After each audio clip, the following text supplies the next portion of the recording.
প্রিয় শিক্ষার্থীবৃন্দ, তোমরা কেমন আছো? আশা করি তোমরা সকলেই ভালো আছো। এই করোনার মধ্যে আমরা আমাদের ক্ষুদ্র প্রচেষ্টা নিয়ে তোমাদের সামনে হাজির হয়েছি। আজকে আমরা দেখাবো যে ন্যারেশন যে আমরা করি, আমরা চেঞ্জিং ন্যারেশন। আচ্ছা, এটা আমাদের প্যাসেজ ন্যারেশন যদি মূলত, কিন্তু তাহলে এখানে আমরা একটা বাক্য কেন উল্লেখ করছি? কারণ চেঞ্জিং করার সময় আমরা একটা সেন্টেন্স করেই পরিবর্তনটা করবো। কিন্তু একটা জিনিস আমাদেরকে মনে রাখতে হবে, পরীক্ষার সময় কিন্তু আমাদের ডাইরেক্ট থেকে ইনডাইরেক্ট অথবা ইনডাইরেক্ট থেকে ডাইরেক্ট যে কোনো ন্যারেশন আসতে পারে। তাহলে আমরা কেন ডাইরেক্ট থেকে ইনডাইরেক্ট করতেছি? ডাইরেক্ট থেকে ইনডাইরেক্ট করার আমরা ছোটোবেলা থেকে অভ্যস্ত। যদি আমরা ডাইরেক্ট থেকে ইনডাইরেক্ট করতে পারি, তাহলে আমরা ইনডাইরেক্ট থেকে ডাইরেক্টও করতে পারবো। আসে এখন আমরা একটু দেখাই যে আমরা যে ন্যারেশনটা যখন পরিবর্তন করব, কীভাবে পরিবর্তন করব। এই ন্যারেশন পরিবর্তন নিয়ে আমরা কিছু আলোচনা করছিলাম। সেখানে আমরা দেখাইছিলাম কিছু জিনিস, যে সেন্টেন্স আইডেন্টিফিকেশন, পার্সন পরিবর্তন এবং টেন্স পরিবর্তন। আজকে আমরা দেখব যে ন্যারেশনটা আমরা কীভাবে পরিবর্তন করব। এই ন্যারেশন পরিবর্তন করার সময় তোমাদেরকে একটা চার্ট দেওয়া হয়েছিল, ফাংশন অফ ন্যারেশন। সেই ফাংশন অফ ন্যারেশনটা কি? প্রথমে ছিল সেন্টেন্স আইডেন্টিফিকেশন, আচ্ছা চেঞ্জিং অফ রিপোর্টিং ভার্ব, আচ্ছা function of comma inverted comma, changing person, changing tense, changing person এবং আদার্স। এই চারটা মনে রেখেই আমাদেরকে ন্যারেশনটা কাজ করতে হবে। এই চারটা মনে রেখে যদি আমরা ন্যারেশনটা করতে পারি, আমরা আশা করি যে ন্যারেশনটা আমরা ভুল করব না, এবং ন্যারেশনের যে 5 নম্বর আছে আমরা ইনশাআল্লাহ সেই 5 নম্বর পেতে সমর্থ হব। আমাদের এই ফাংশন অফ ন্যারেশন করার সময় এইটা আমাদের একটা রাফ হিসেবে পাশে রাখলে এটা আমাদের জন্য করা খুবই সহজ। এখন আমরা আসি যে আমরা ন্যারেশনটা পরিবর্তন করব। একটা বাক্য আমরা নিয়েছি, আমাদের প্রথম কাজটা ছিল সেন্টেন্সটা আমাকে চিনতে হবে। আচ্ছা, কোন সেন্টেন্সটা চিনবো? এই রিপোর্টেড স্পিচের ভিতরে যেই বাক্যটা দেওয়া আছে, এই বাক্যটা কী ধরনের বাক্য দেওয়া আছে? এই বাক্যটা হচ্ছে সাবজেক্ট প্লাস ভার্ব। আমরা জানি সাবজেক্ট প্লাস ভার্ব ইকুয়াল হচ্ছে অ্যাসার্টিভ সেন্টেন্স। আচ্ছা, তাহলে আমরা যদি এখানে দেখাই যে এটা হচ্ছে সাবজেক্ট প্লাস ভার্ব ইকুয়াল হচ্ছে অ্যাসার্টিভ সেন্টেন্স, আমাদের প্রথম কাজটা শেষ হয়ে গেল। আমার রিপোর্টেড স্পিচের ভিতরে যে বাক্যটা আমার দেওয়া আছে, এই বাক্যটা কীভাবে দেওয়া আছে? You gave, subject plus verb. Subject plus verb যে কোনো বাক্যই হচ্ছে অ্যাসার্টিভ সেন্টেন্স। অ্যাসার্টিভ সেন্টেন্স আমার 1 নম্বর কাজ শেষ। দ্বিতীয় নম্বর কাজ হচ্ছে আমার রিপোর্টিং ভার্ব। আচ্ছা, রিপোর্টিং ভার্ব কোথায়? এইটা হচ্ছে আমাদের রিপোর্টিং ভার্ব। আচ্ছা, এখন আমাকে জানতে হবে অ্যাসার্টিভ সেন্টেন্সে সেইড অথবা সেইডের পরিবর্তে সেইড থাকলে আমাকে সেখানে সেইডের পরিবর্তে সেইড লিখতে হবে। আর যদি সেইড টু থাকে, সেইড টুর পরিবর্তে আমি সেইড টু অথবা টোল্ড ব্যবহার করতে পারি।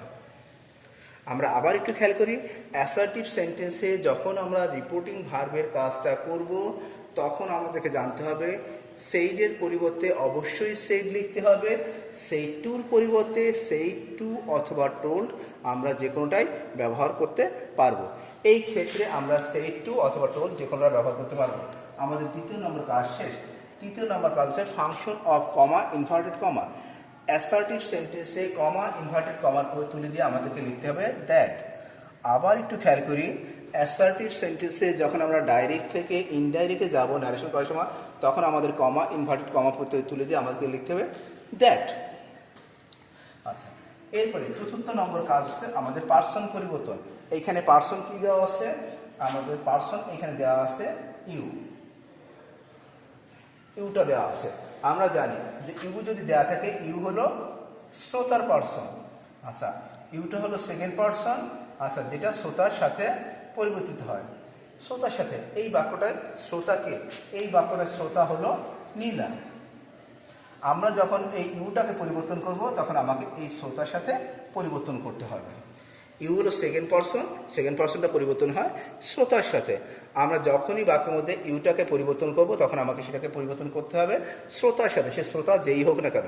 এখন এই পরিবর্তনটা আমরা কীভাবে করব? আমরা একটু খেয়াল করি যে ইউ হলো সেকেন্ড পার্সন হলো শ্রোতার পার্সন, শ্রোতা হলো নীলা।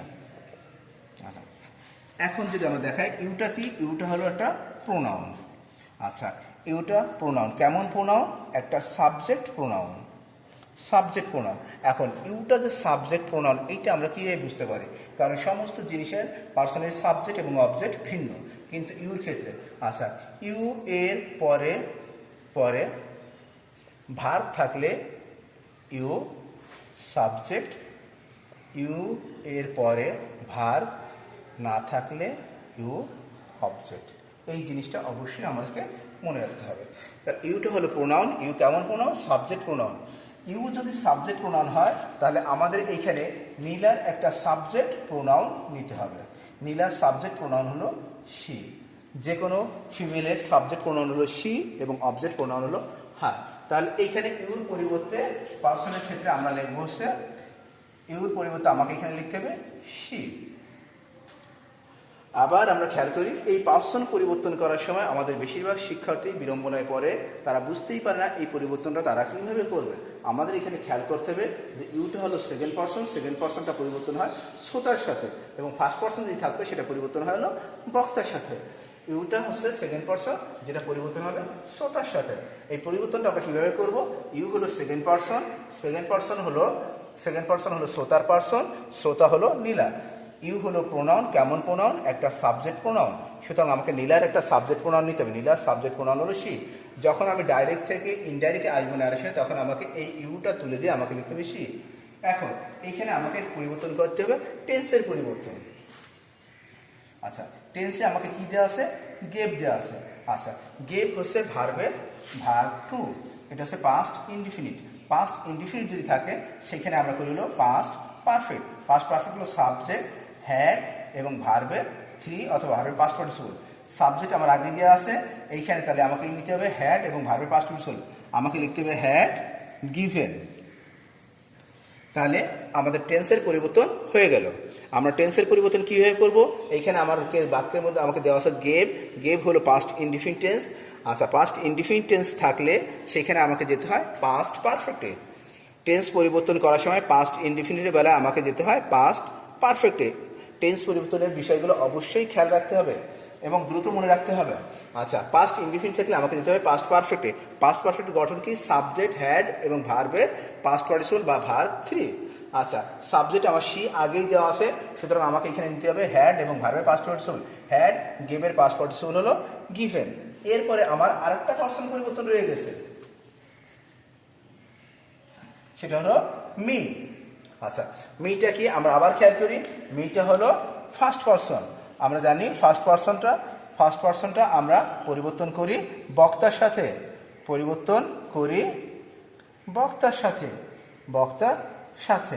বক্তা হলো কামাল। সুতরাং এই ফার্স্ট পার্সনটা যখন আমরা পরিবর্তন করব, আমরা এই ফার্স্ট পার্সনটা পরিবর্তন করতে হবে কামালের সাথে। তাহলে আমরা একটু পরিবর্তন দিকে খেয়াল করি। মিটা হলো ফার্স্ট পার্সন হলো বক্তার পার্সন, বক্তা হলো কামাল। মিটা হলো একটা প্রোনাউন, কেমন প্রোনাউন? Object pronoun. সুতরাং কামালের একটা অবজেক্ট প্রোনাউন আমাদের নিতে হবে। কামালের অবজেক্ট প্রোনাউন হলো হিম। সুতরাং যখনই আমরা এই মিটাকে পরিবর্তন করব, মিটাকে পরিবর্তন করে আমাকে লিখতে হবে হিম। এরপরে দেওয়া আছে এ পেন। আচ্ছা, তারপরে আমাদের আরেকটা ফাংশন আছে আদার্স। এইখানে আমাকে দেওয়া আছে ইয়েস্টারডে থাকলে এইটা পরিবর্তন হয়ে লিখতে হয় দ্য প্রিভিয়াস ডে। সুতরাং এখন যদি আমরা একটা ন্যারেশনের দিকে খেয়াল করি, এই ন্যারেশনটা যদি আমরা সুন্দর করে সাজায় লিখি, তখন আমাদেরকে লিখতে হবে Kamal told Neela that she had given him a pen yesterday. Narration করার সময় অবশ্যই আমাদের ফাংশন অফ ন্যারেশন যে চার্টটা দেওয়া আছে, এই চার্টটা ধরে ধরে স্টেপ বাই স্টেপ আমাদেরকে এগোতে হবে। এই চার্টটা খেয়াল করে যদি আমরা এগোই, তাহলে ধীরে ধীরে আমাদের ন্যারেশন ভুল হওয়ার কোনো সুযোগ থাকবে না বলে আমরা আশা করি। আমরা আবার একটু খেয়াল করি, এই বাক্যটা যখন আমরা ন্যারেশন আমরা কি বলছিলাম? Sentence identify. সেন্টেন্স কীভাবে আইডেন্টিফাই করছি? সাবজেক্ট প্লাস ভার্ব ইকুয়াল হচ্ছে অ্যাসার্টিভ সেন্টেন্স। অ্যাসার্টিভ সেন্টেন্সে আমাদের রিপোর্টিং ভার্ব সেইডের পরিবর্তে সেইডের পরিবর্তে আমরা সেইড লিখতে হবে, আর সেইডের পরিবর্তে সেইড টু অথবা টোল লেখা যায়। কমা, ইনভাইটেড কমা তুলে দিয়ে আমাদেরকে লিখতে হবে দ্যাট। পার্সন পরিবর্তন, যদি সেকেন্ড পার্সন থাকে সেটা পরিবর্তন হবে শ্রোতার সাথে, যদি ফার্স্ট পার্সন থাকে সেটা আমরা পরিবর্তন করব বক্তার বক্তার সাথে, সেটা পরিবর্তন করবো আমরা বক্তার সাথে। এই বাক্যে আমাদের দেওয়া আসলে ইউ, সেটাকে আমরা কিভাবে পরিবর্তন করছি? ইউ হলো সেকেন্ড পারসন হলো শ্রোতার পারসন, শ্রোতা হলো নীলা। ইউটা হলো প্রোনাউন, কেমন প্রোনাউন? একটা সাবজেক্ট প্রোনাউন। সুতরাং নীলার একটা সাবজেক্ট প্রোনাউন নিতে হবে, সেটা হলো শি। আচ্ছা, তারপরে ছিল গেভ। গেভ হলো ভার্বের ফাংশন বা টেন্সের ফাংশন। গেভ হচ্ছে পাস্ট ইনডিফিনিট টেন্স। ন্যারেশনের ভিতরে পাস্ট ইনডিফিনিট টেন্স যদি দেওয়া থাকে, সেটাকে আমরা পরিবর্তন করে আমাদেরকে লিখতে হয় পাস্ট পারফেক্ট টেন্স। পাস্ট পারফেক্টের গঠন হলো সাবজেক্ট, হ্যাড এবং ভার্বের পাস্ট পার্টিসিপল। আচ্ছা, সাবজেক্ট আমার আগেই দেওয়া আছে, এখানে শুধুমাত্র হ্যাড এবং ভার্বের পাস্ট পার্টিসিপল। গেভ এর পাস্ট পার্টিসিপল হলো গিভেন।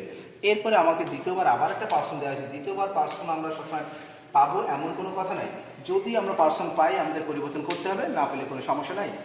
আচ্ছা, মি দেওয়া আছে। মি হলো ফার্স্ট পার্সন আমরা পরিবর্তন করি বক্তার সাথে। এই সেন্টেন্সের সাথে বক্তা হলো কামাল। আচ্ছা, এখন এই পার্সন পরিবর্তনটা আমরা একটু দেখাই সহজে।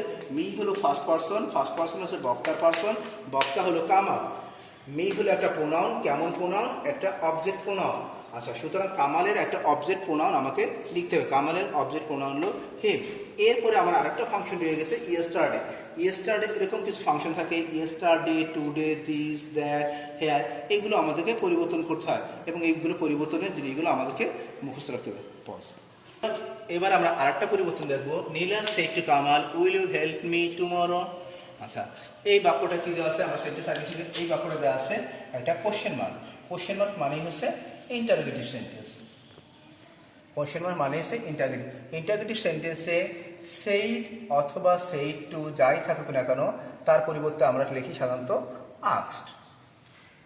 ইন্টারোগেটিভ সেন্টেন্সে সেইড অথবা সেইড টু যাই থাকুক না কেন, তার পরিবর্তে আমরা লিখি আস্কড। এবং এইখানে কমা ইনভার্টেড কমার পরিবর্তে আমরা যদি রিপোর্টেড স্পিচটা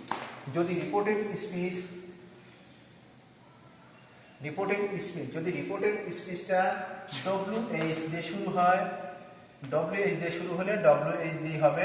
WH মানে হচ্ছে হু, হোয়েন, হোয়ার ইত্যাদি।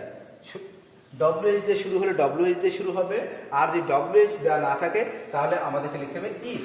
এই বাক্যটা WH দিয়ে শুরু করা নাই, সুতরাং এইখানে আমাদের কমা ইনভার্টেড আমাদের লিখতে হবে ইফ। এর পরিবর্তে আমাদেরকে যেতে হবে পার্সন পরিবর্তনে। কোনো অবস্থাতে এই ফাংশন অফ ন্যারেশন যে চার্ট দেওয়া আছে, এই চার্টের আগে পরে করা যাবে না। এই চার্টের ফাংশনে যদি আমরা আগে পরে করতে যাই, তাহলে আমাদের ন্যারেশন ভুল হয়ে যাবে।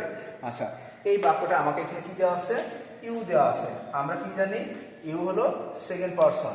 আচ্ছা, সেকেন্ড পার্সন পরিবর্তন হয় শ্রোতার সাথে। এই বাক্যের শ্রোতা হলো কামাল। তাহলে আমরা পার্সন পরিবর্তন যদি খেয়াল করি, ইউ হলো সেকেন্ড পার্সন হচ্ছে শ্রোতার পার্সন, শ্রোতা হলো কামাল। ইউটা কি? ইউটা হলো একটা প্রোনাউন, কেমন প্রোনাউন? Subject pronoun. কেন সাবজেক্ট প্রোনাউন? কারণ ইউর পরিবর্তে পরে একটা ভার্ব দেওয়া আছে। ইউর পরে যখন আমরা ভার্ব পাবো, ইউ হলো সাবজেক্ট, ইউর পরে ভার্ব না পেলে ইউটা হলো অবজেক্ট। সুতরাং কামালের একটা সাবজেক্ট প্রোনাউন আমাকে নিতে হবে। কামালের সাবজেক্ট প্রোনাউন যদি আমরা লিখি, সেটা হলো হি। কামালের সাবজেক্ট প্রোনাউন হি। আচ্ছা, এইখানে আমাকে দেওয়া আছে উইল হেল্প। এটা দেওয়া আছে ফিউচারে আছে, তাহলে এটা চলে যাবে ফিউচার পাস্টে। উইলের জায়গায় চলে যাবে উড, যে প্রেজেন্ট সেই পাস্ট, উড হেল্প। আচ্ছা, এর পরিবর্তে আরেকটা পার্সন দেওয়া আছে মি। আচ্ছা, মিটা হলো ফার্স্ট পার্সনটা আমরা পরিবর্তন করি বক্তার সাথে। তাহলে আমরা লিখি যে মি হলো ফার্স্ট পার্সন হলো বক্তার পার্সন, বক্তা হলো নীলা। মি হলো প্রোনাউন, কেমন প্রোনাউন? একটা অবজেক্ট প্রোনাউন। তাহলে নীলার একটা অবজেক্ট প্রোনাউন যদি আমরা লিখি, আচ্ছা, নীলার একটা অবজেক্ট প্রোনাউন নিতে হবে, সেটা হচ্ছে আর। আচ্ছা, এরপর আরেকটা ফাংশন দেওয়া আছে টুমরো। টুমরো থাকলে হবে দ্য নেক্সট ডে। এই ন্যারেশনটাকে যদি এখন আমরা সাজাই লিখি, তাহলে বাক্যটা কি দাঁড়াবে? যে নীলা asked Kamal if he would help him her the next day. Neela asked Kamar if he would help her the next day.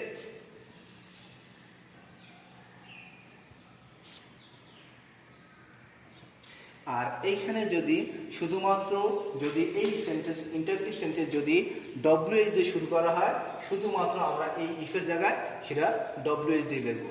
কীভাবে লিখবো এখন তো আমরা দেখতে পারবো। আমরা আরেকটা এক্সাম্পল খেয়াল করবো। Sajal said to Ripa, where did you go yesterday. আচ্ছা, আমাদের সব কিছু আগের মতো। সজল আস্কড রিপা হোয়ার, এখানে আমরা কেন হোয়ার ব্যবহার করছি? এখানে আমরা ইফের পরিবর্তে এইখানে আমরা ইফ ব্যবহার না করে এখানে আমরা ব্যবহার করছি হোয়ার। কেন? কারণ এই সেন্টেন্সটা ডব্লিউএইচ দিয়ে শুরু হয়েছে। ডব্লিউএইচ দিয়ে শুরু হলে ইনডাইরেক্টের বেলায় ডব্লিউএইচ দিয়েই শুরু হবে এবং বাদ বাকি সমস্ত ফাংশনই আমাদের আগের মতোই ঠিক থাকবে।